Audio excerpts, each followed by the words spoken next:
You're not serious right now. That's literally the only thing I managed to say when my mentor's wife stood up champagne in hand and announced that her 24-year-old son Mason would be taking over the firm as CEO. And this was at my 15-year work anniversary celebration. Yeah, you read that right. Let me rewind for a second. This was last summer, end of June. Sun was still blazing at 7 p.m. in downtown LA. The vibe was nice. Rooftop terrace, catered tapas, jazz playlist, everyone dressed like they were auditioning for an HBO limited series. The whole thing was to celebrate 15 years since I joined Strickland & Co., the boutique architecture firm started by Paul Strickland, my mentor, my boss, and honestly kind of like a second dad. Paul passed away 2 years ago. It gutted me. I stayed though. I ran that firm after he died, helped his wife Anna manage everything, kept the business breathing through COVID, client loss, a lawsuit that should have killed us. I pulled all-nighters drafting projects that ended up saving our reputation. People called me the backbone, and I believed them. So yeah, that night I actually thought I was getting recognized. Hell, I even thought maybe they'd offer me a partner title officially. Instead, Anna gets on the mic and says, "To honor Paul's legacy, I've decided it's time to pass the torch to someone full of innovation and passion. My son Mason will be stepping in as our new CEO." I swear I heard glasses clink, people fake clapping, but it was like I'd been punched in the gut and thrown into slow motion. Mason. The same Mason who used to skateboard through our office hallways when he was 14. The one who's now a TikTok influencer posting videos of himself coaching entrepreneurs and hyping up Web3 designs that look like they were made in Canva by a stoned intern. I was stunned and pissed, and yeah, hurt in a way I wasn't prepared for. The next morning I showed up to the office early, needed answers, needed logic. Anna didn't flinch, just sipped her green juice and said, "You've been amazing truly, but Mason brings a new kind of energy." UTF, does that even mean you're replacing experience with hashtags? She actually laughed, said something like, "The future is bold. Mason understands the next generation." Screw that. I walked out of her office, sat in the conference room where I'd spent nights sleeping on the couch during our 2019 zoning debacle, and realized something.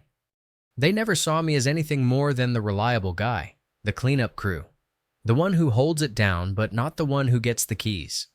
I called my wife, told her everything. She said without skipping a beat, "Then you're done there."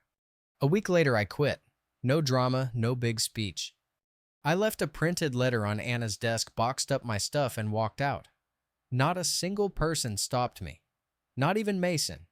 He just nodded and said, "No hard feelings, bro." Bro.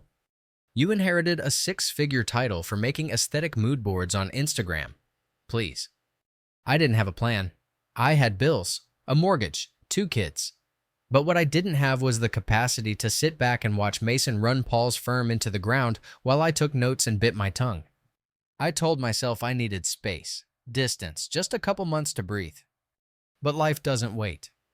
3 weeks after I left, I got the first text, "Dude, Mason just laid off our entire admin team." 2 days after that, client from SF pulled their contract. Something about a design he NFT'd without approval. I didn't respond, but I wasn't surprised. Mason didn't have an ounce of project management experience. He had followers, yes, but client's actual city permits vendor relationships, none. And Anna, she doubled down, posted some fake inspirational quote on LinkedIn about passing the torch to the fearless vomit. But here's the thing, nobody tells you about walking away. Even when you're right, it still hurts. I missed my team. I missed waking up knowing exactly what I was contributing to. I missed the coffee machine that made terrible espresso, but always worked when my brain didn't. Mostly I missed Paul. I kept thinking, would he have let this happen? Would he have picked Mason over me? I wanted to believe no, but I'd never know. I was spiraling, for real. Then one night, my wife comes home from work and finds me half drunk scrolling through job listings like a zombie. She just sat down and said, "Build something. Your way. Start over." She wasn't wrong, and it terrified me. But it also sparked something. So I did what I never thought I'd do. I started my own firm. Tiny, bare bones. Just me, my laptop, and a couple freelance interns I paid out of pocket. I called it Ground Form Studio because I was literally starting from the damn ground. At first, I just emailed some old contacts. Nothing aggressive, no stealing clients, just, "Hey, I'm branching out. Would love to collaborate if the timing ever feels right." 3 wrote back within 24 hours. All said the same thing. Thank God, that place has become a circus. That was the first time in months I smiled. And it felt good. I wish I could tell you it was all smooth sailing after that. It wasn't. There were nights I lay awake wondering if I'd made a huge mistake. I had no safety net. I was pouring what little savings we had into this new company. Meanwhile, Mason was still making viral videos in front of our old office like he was the next Frank Gehry. The worst part, my parents saw one of his interviews and actually sent me a clip. "Isn't this amazing?" my dad texted. "He's so confident on camera." I didn't even reply. What was I supposed to say? "Yeah, Dad, it's super inspiring watching a clueless influencer destroy something I built with my blood and sleep-deprived tears." Nah. I just let it sit. But I kept building. I set up Groundform's little HQ in a shared co-working space downtown. No fancy conference rooms, just cheap desks, bad lighting, and free LaCroix. One of my old junior architects, Jamie, reached out and asked if I needed help. I didn't hesitate. She joined me a week later. Then came Arjun, one of our most brilliant project managers. He'd lasted 3 months under Mason before quitting. "It was like watching a baby drive a Tesla," he said. We laughed, but it wasn't funny. Still momentum, actual projects, real feedback. Clients started signing on, not because I begged, but because they trusted me. Then the first big break happened. An LA-based nonprofit was planning a new urban green space project. They'd originally gone to Strickland and Company but backed out after leadership issues. Someone passed my name to them. They emailed me directly. 2 weeks later, we had our first real contract. I didn't cry when I signed it, but my hands were shaking. It was happening. I was building something that didn't have Paul's name on it or Anna's fingerprints or Mason's hashtags. It was mine. And it scared the shit out of me. A few weeks in, I bumped into one of the former receptionists from Strickland at a farmer's market. She used to work the front desk during my late nights, always had snacks and tea hidden in her drawer for the team. She looked around and leaned in. "I heard Mason sold 3 client designs to a crypto firm," she whispered, without telling them. "What?" "Yep, they found out because someone tagged them in his promo post." Jesus Christ. That's when it really hit me. This wasn't just bad management. It was professional negligence. And Anna Radio silence. She was still going on podcasts talking about visionary leadership and youth disruption. Meanwhile, her golden boy was turning a respected firm into a LinkedIn meme. Part of me wanted to laugh. But the bigger part of me was mad. Like rage I hadn't let myself feel yet. 15 years. 15 goddamn years of loyalty, working holidays, putting off vacations, missing my daughter's school plays because a city inspector might drop by. All so I could be tossed aside for a 24-year-old with a ring light and a buzzword addiction. And now they were torching the whole legacy like it meant nothing. I started writing everything down. Not to expose anyone. Not yet, but just to remember. Emails, timelines, client complaints I'd heard through the grapevine. Former coworkers venting about Mason's decisions. Not out of spite, out of self-respect. Just in case. Fast forward about 2 months. I was grabbing lunch with a client when my phone buzzed. It was Jamie. "You need to see this," she said, then sent me a link. The headline hit like a slap. "Viral CEO faces legal action over stolen designs and AI forgery scheme." Yep. Mason. Apparently, he'd been using an AI generator to create design mock-ups and passing them off as original concepts. The kicker, he'd used actual design files from past client stuff I'd worked on and edited them just enough to claim they were new. One of the clients noticed. Lawyers got involved. Within days, it was a circus. The story went viral. Someone on Twitter posted side-by-sides of the new AI renderings and the actual licensed designs. It wasn't even close. Total copy-paste job with a filter. He tried to deny it at first, obviously. Then went radio silent. Then his TikTok went dark. I'd be lying if I said I didn't smile. It wasn't gloating, it was relief. Like watching karma come home on a red-eye flight. And I wasn't the only one feeling it. Former clients started reaching out again. One emailed me directly. "Hey, we were going to write it out, but after what happened with Mason, can we talk?" Another one wrote, "You're the only one who treated us like people. Let's reconnect." I didn't chase. I didn't beg. I just answered. And slowly, week by week, we doubled our contracts. I moved ground form out of the co-working space and into a tiny office in Silver Lake. Nothing fancy. Brick walls, one coffee maker, two wobbly desks. But it was ours. Then came the moment I wasn't sure would ever happen. One night, just as I was shutting down my laptop, I heard a knock at the office door. It was Anna. Her makeup was faded, her heels wobbling like she'd come straight from some panel or event and burned through all her strength getting here. I didn't even speak, just opened the door and stared. She stepped in, looked around the office like she was trying to understand what she was seeing. "This is smaller than I imagined," she said. I didn't answer. She sat down slowly, exhaled like the air hurt her lungs. "We made a mistake," she said. My jaw clenched so tight I felt my molars grind. "You think?" She winced. "I should have listened. You tried to warn me about him. I thought I was being visionary." "No, Anna," I said. "You were being arrogant." Silence. Then she looked up, eyes glossy. "I don't know what to do.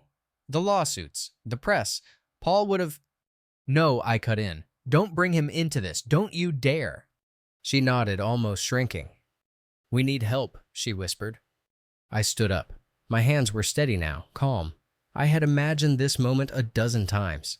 Thought maybe I'd slam the door, maybe scream. But I didn't feel rage anymore. Just detachment.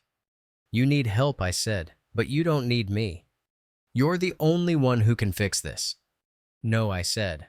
"I was the one who already did, 15 years ago. You just didn't see it." She blinked.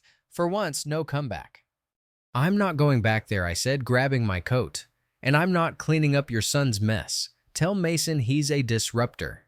Let him disrupt his way out of this one." I opened the door. She didn't move. I waited a beat, then walked out, letting the door click shut behind me. It was the best sound I'd heard in years.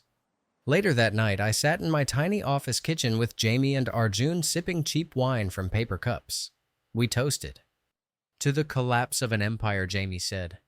"No," I corrected her. "To building something better from the rubble."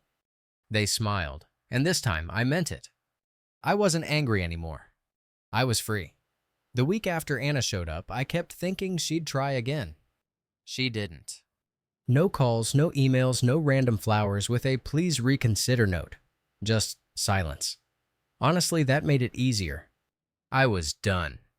Instead, I stayed focused on ground form. We had 3 big projects going and more interest than I knew what to do with. I had to remind myself daily, this is real. It's not a rebound. It's a rebuild. We hired 2 more people. Got a website refresh. Even found this weird little warehouse space in Frogtown, ugly from the outside, but the kind of space where you could actually imagine building something new. I signed the lease without hesitation. Then I took my wife out to dinner to celebrate. Nothing fancy, just tacos and cheap margaritas. She held my hand across the table and said, "You look lighter." I paused, thought about it. "Yeah," I said, "because for once, no one's waiting for me to carry their shit." We clinked glasses. She smiled. "You were always the real architect." But of course, good news travels, and so does drama. 3 weeks later, a reporter from an architecture blog reached out. Said they wanted to profile ground form. "You're the name on everyone's lips right now," she said. "And honestly, your departure from Strickland & Co. is kind of legendary." I laughed, told her I'd think about it. I didn't want to be known as that guy who left and watched everything burn. I wanted to be known for the stuff I was building now. But then she said something that stuck. "People want to hear how you kept your integrity when everything else around you sold out." That one hit deep. So I agreed. We did the interview. She was sharp, no drama mongering. asked about values, client relationships, burnout culture, what mentorship should really look like. It went viral within a week, mostly because of one quote they pulled for the headline. Legacy isn't a name on the building. It's who shows up after hours to fix the leaks. I didn't plan it. It just came out. But man, it hit a nerve. My inbox flooded. Old colleagues, students, clients I hadn't spoken to in years. And yeah, Anna. She emailed. Just a sentence. Paul would have been proud of that quote. I'm sorry. I didn't reply. Not because I was bitter, but because I didn't need to anymore. Closure, when it comes, doesn't always feel dramatic. Sometimes it's just quiet. The real kicker came 2 weeks after the article dropped. I was walking to the coffee shop near our new space when someone tapped me on the shoulder. I turned, expecting a client or maybe a supplier. It was Mason. I hadn't seen him in months. He looked rough. Hoodie, dark circles, like life had finally caught up. Hey, he said, like we were still on casual terms. I raised an eyebrow, didn't say anything. He rubbed the back of his neck. I read the piece. That quote about the leaks. That was about me, huh?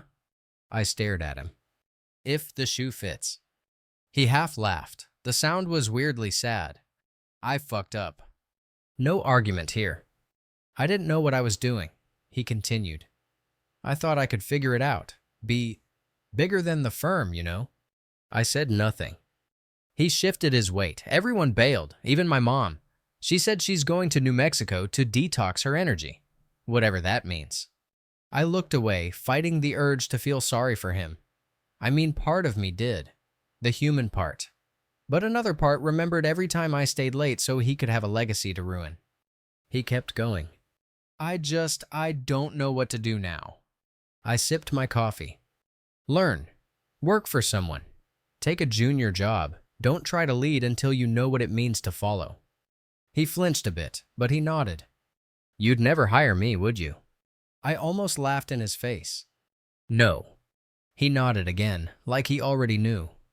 Well, thanks, I guess. I didn't respond. He walked away, and I watched him disappear down the sidewalk like a bad decision fading into the background. That night, I told my wife about it. She raised her eyebrows. You didn't punch him. Nah, I said. It was better this way. What, watching him drown in his own mess? No, watching him realize it. She tilted her head. That's brutal. Maybe, but it's the only way he'll ever grow up. Time kept moving, so did we.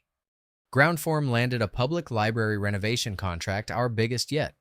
We hosted a launch event, simple but heartfelt. My daughter made a cardboard sign that said, Dad builds cool stuff now. I taped it to my office door. Sometimes people would stop and take pictures. I didn't care. That was the only review that ever really mattered. But there was one unexpected moment that came out of nowhere.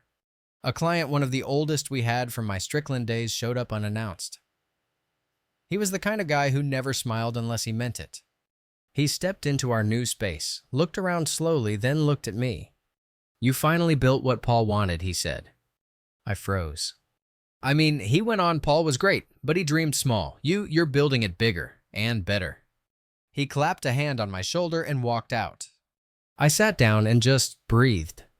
That was the closest I ever came to crying in that office. Somewhere in the chaos of those months, I started sleeping better. I didn't jump at every phone buzz. I didn't replay old arguments in the shower. I didn't imagine revenge or approval or anything else. I just worked. Built. Loved my kids harder. Spent more time with my wife. Walked to work when I could. Took weekends off without guilt. I didn't realize how starved I'd been for peace until I had some. And that's the part they don't tell you. It's not the revenge that frees you. It's the quiet life after.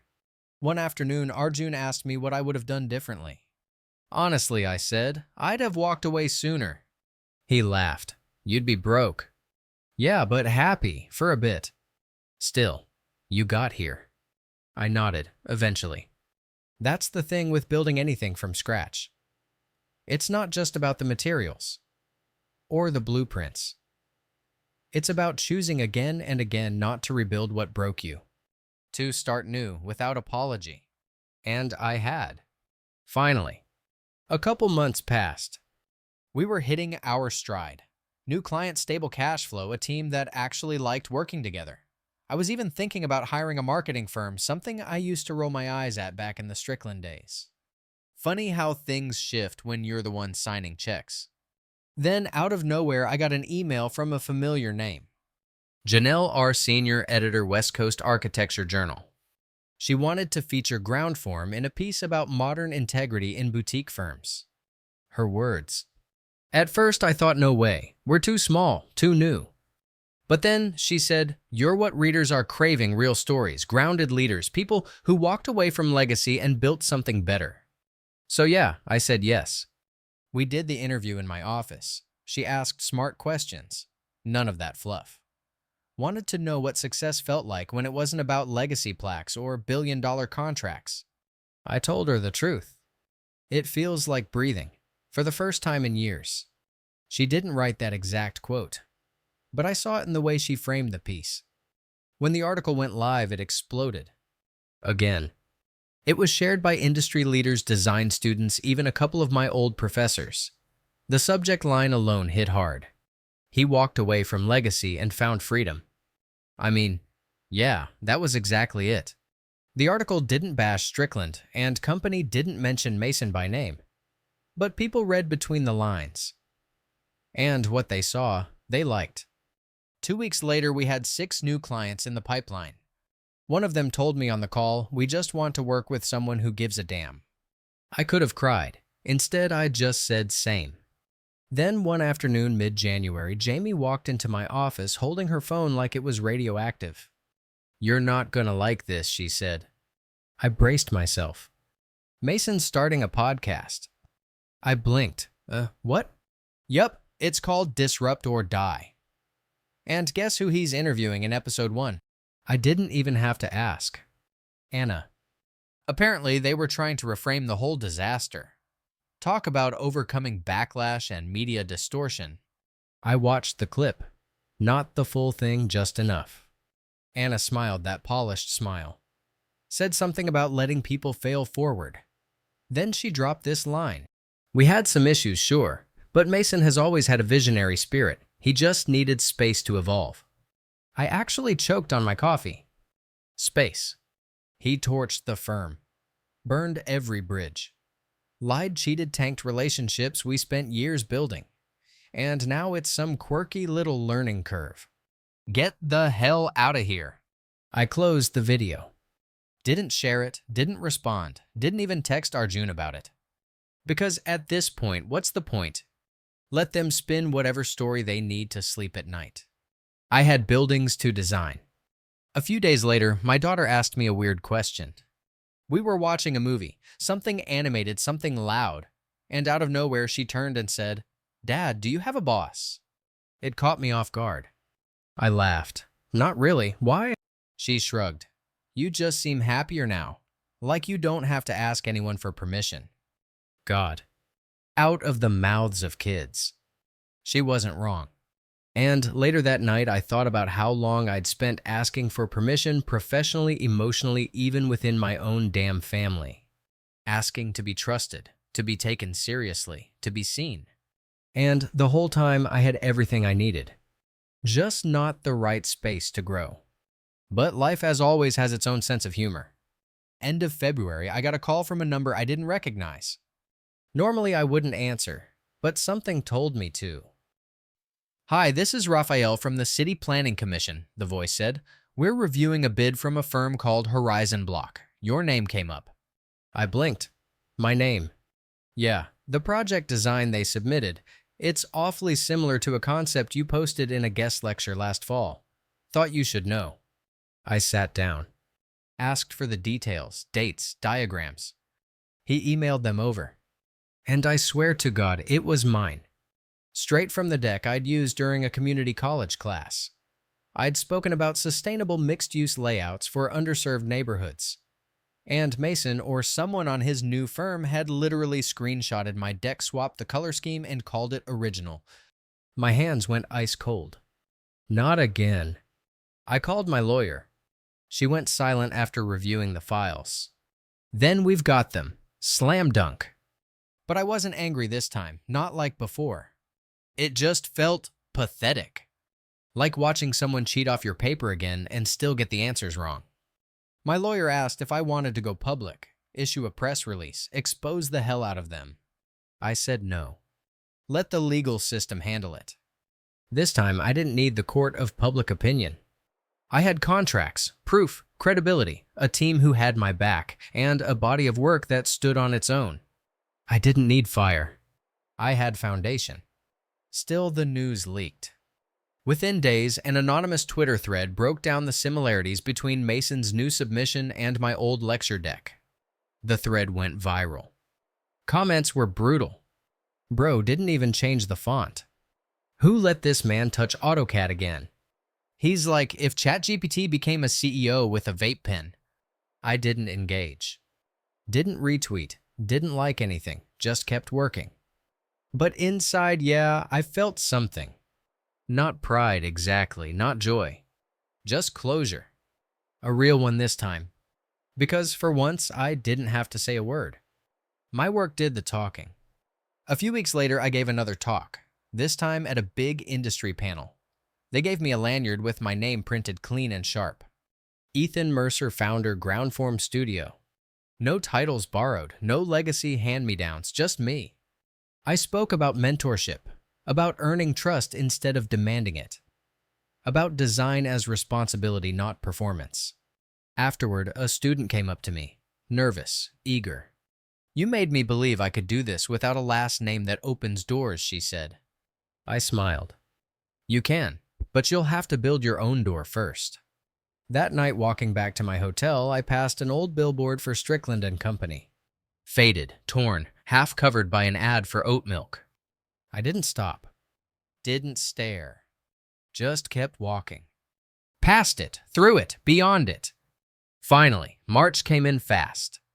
We were finalizing 2 design approvals, onboarding another architect, and looking at potential expansion into the Bay Area. Yeah, wild. 5 months ago, I was taking calls from a folding chair and praying the bank didn't bounce my business credit card. Now I had a team of 9. 9 people who believed in what we were building, who didn't just clock in, but actually gave a damn. That feeling unreal. One Friday afternoon, Arjun looked up from his desk and said, "You realize you're someone's dream bosses now, right?" I snorted. I'm still just trying to remember where I parked. He grinned. Doesn't matter. You built the parking lot. I laughed, but it stuck with me. There was a time I would have deflected, downplayed everything, but now I let it land. Maybe I did build something worth being proud of. Then, in perfect life fashion, I got hit with a phone call that knocked the wind out of me. My dad. We hadn't spoken in almost a year.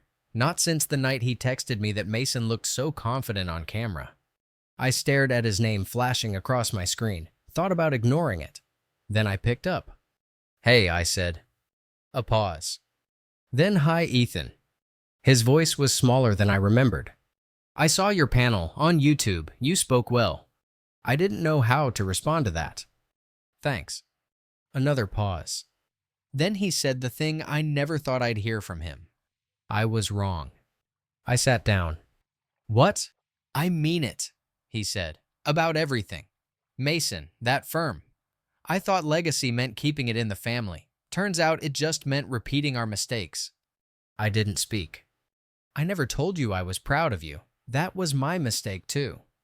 My throat tightened. I swallowed. Okay, I said. That was all I could manage.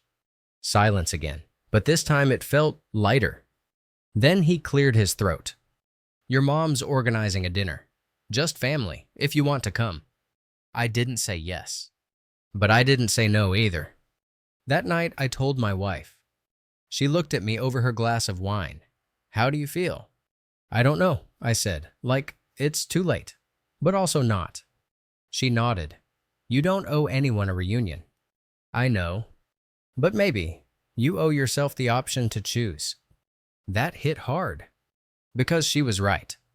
The dinner happened the next weekend. Nothing fancy. Just barbecue and fold-out chairs in my parents' backyard. The same one where I used to sneak beers with my cousins during high school graduation parties. When I walked in, my mom hugged me like she hadn't seen me in years, which she hadn't. My dad gave me one of those awkward side pats like he didn't know if I'd punch him or not. And Mason. He wasn't there. No one mentioned him. Not once. We talked about weather, music, my daughter's obsession with drawing dogs that look like sad raccoons. It was weird. Quiet, but not in a bad way. Like, sometimes the absence of conflict is enough. I left early, gave my mom a kiss on the cheek, told my dad thanks for the invite. No fireworks, no dramatic speeches. Just calm. And for once, that was enough. Back at ground form, things were picking up.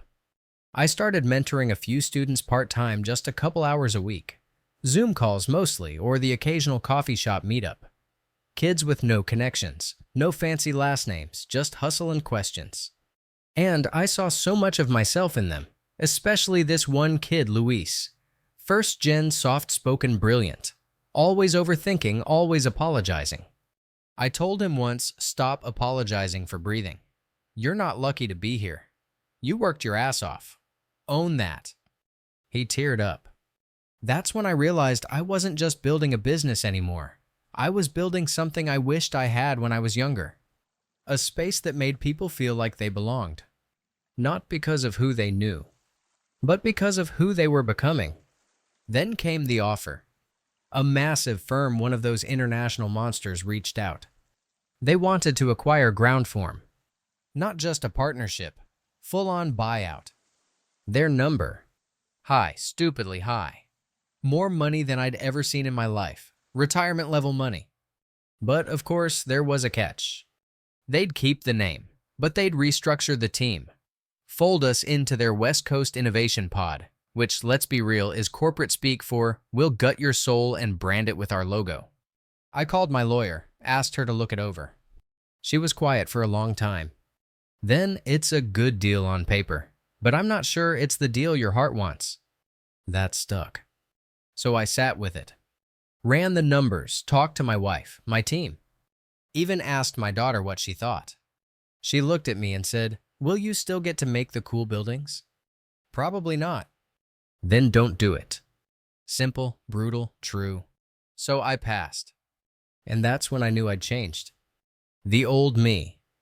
The one who used to say yes just to feel secure, he would have jumped at it. But this version, he knew that not all wins come with commas and zeros. Sometimes the real win is waking up, looking in the mirror, and knowing you didn't sell out. That you kept your name, your team, your freedom. A few days later, Luis sent me a sketch of a community-centered design we'd brainstormed together. It wasn't perfect, but it was honest, human, full of heart. And in the corner, he'd signed it. For Ethan, the first architect who made me believe I could do this. Yeah, that one got me. I printed it. Framed it. Hung it in our break room next to a photo of our team from the first day we moved into our Frogtown space. Under it, I wrote, legacy isn't what you leave behind, it's who you bring forward. And this time, I meant every damn word.